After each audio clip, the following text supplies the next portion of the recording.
अभी कहा था तू बंगला छोड़ के? अपने के मालूम नहीं है कि हम कट्टा छलिए। कहा था अपने छुट्टी 2 दिन के ले लिए कैला दे। हमरा बाप का गुलाग बन रहा है तो भार लेकर क्या?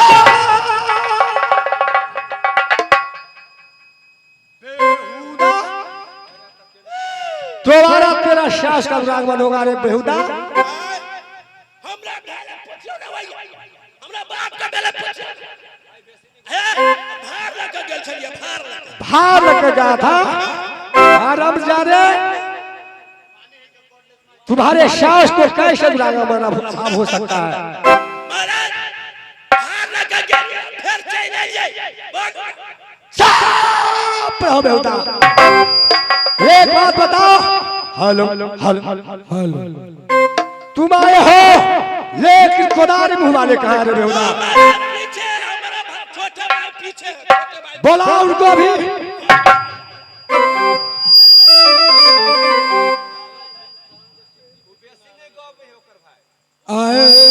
आई रही रही रही रही रही रही रही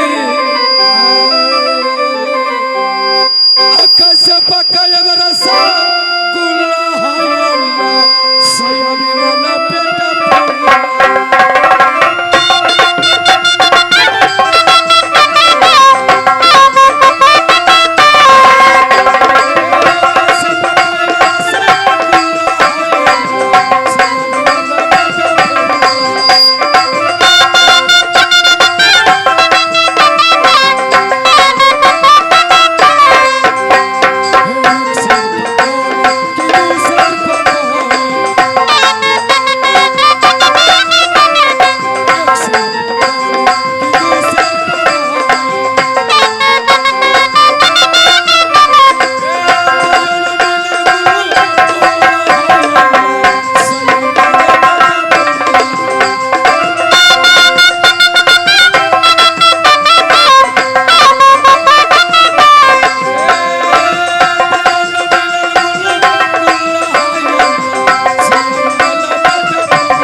भाई साहब बड़ी दुख के बात, बड़ी दुख के बात।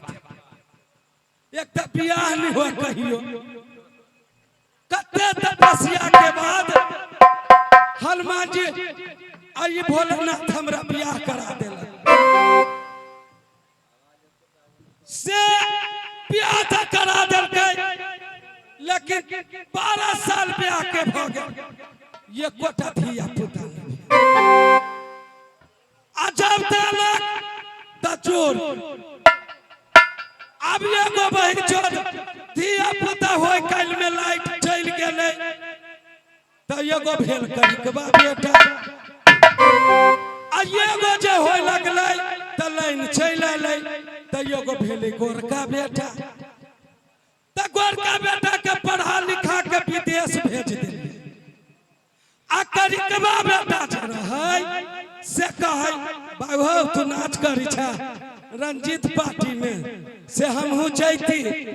हम कहे तू कथी करबे?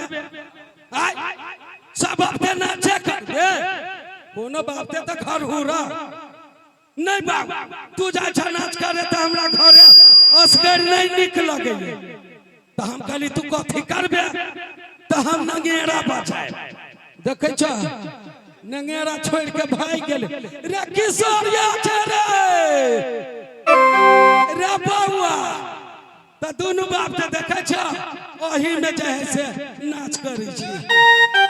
हाय बंबारो पोता चल गेल मौगी छे ता देखा तमर दावा भक कहे बंबारा के पोता नहीं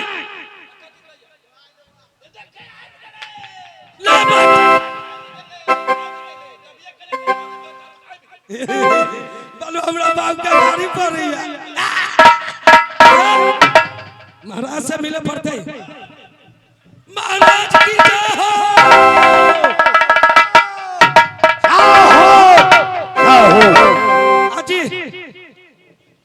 तुम दोनों भाई जी इस शामा जी बंगला छोड़कर कहा गया था? देखिए आपस में आप दोनों जोड़ी बात कर रहे थे। अच्छा, तो मैंने ये सोचा बड़े आदमी की बड़ी बात बीच में टिप देना ना चाहिए, इसलिए अपने राइफल को पकड़कर अच्छा। ड्यूटी पर थे। हाँ ठीक है। जी इस समय जी मालिक। बेटिया फोन करो मेरे फोन भाई। नहीं कीजिए मालिक, फोन नहीं कीजिए, क्यों? रात करेंगे फोन। ठीक है, समय भी ज्यादा हो गया है। हाँ इसलिए ठीक है, तुम जानते हो जी जिस दिनों से उदय सिंह जी मालिक। नाग मोहब्बा में जन्म लिया, जी मालिक। माता दुर्गा की पुजारी बन गया। जी इस दिन सुबह की समय देवी मंदिर गया, देवी मंदिर जाकर माता दुर्गा की पूजा किया, फिर अपने राजा अवतार में लग गया। जी मालिक। उसी समय यार भी देवी मंदिर जाऊंगा, देवी माँ की पूजा करूंगा, सही फिर बात। वापस अपने बंगले पर आऊंगा। तब तक के लिए तुम दोनों भाई जी मालिक। बंगले का ऊपर ड्यूटी में। ये तो हम ड्यूटी पर रहते हैं महाराज। ड्यूटी पर हो जी ना कोई आ सके मोहब्बा में, समझा? जी जी मालिक। अगर बेहुकुम को आएगा, बेहुकुम को आएगा अच्छा तो गोली मार देंगे, अगर गोली से नहीं मारा अच्छा, तो चीनी पेल के मार। देखिए कते पढ़ा लिखल है, कते बंदूक चलबा के सीखने देखिए ना पहले। बेहुदा राइफल आगे करो।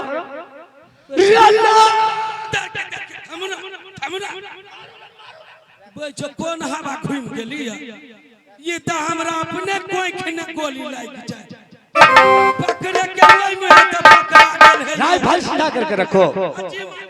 भाई डबलदार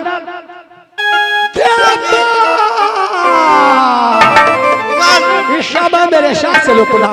रे चलो लो सहोदरा मैया मधुरा मेरा जहाँ करेगा हूँ तो जगत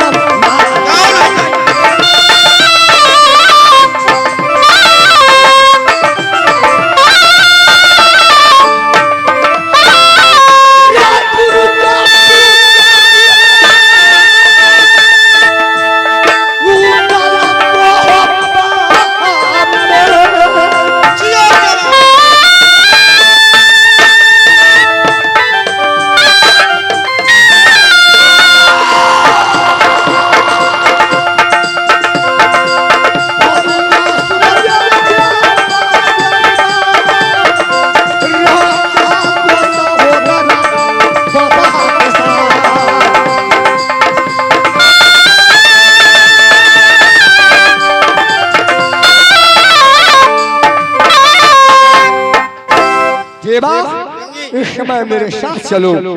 सही बात। चलो सहोदरा के साथ रस्ता में झूठो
देवा पंडित अपने बंगले पर गए हैं और बोल गए हैं कि तुम दोनों भाई इस बंगले पर टिप्टी बजाओ।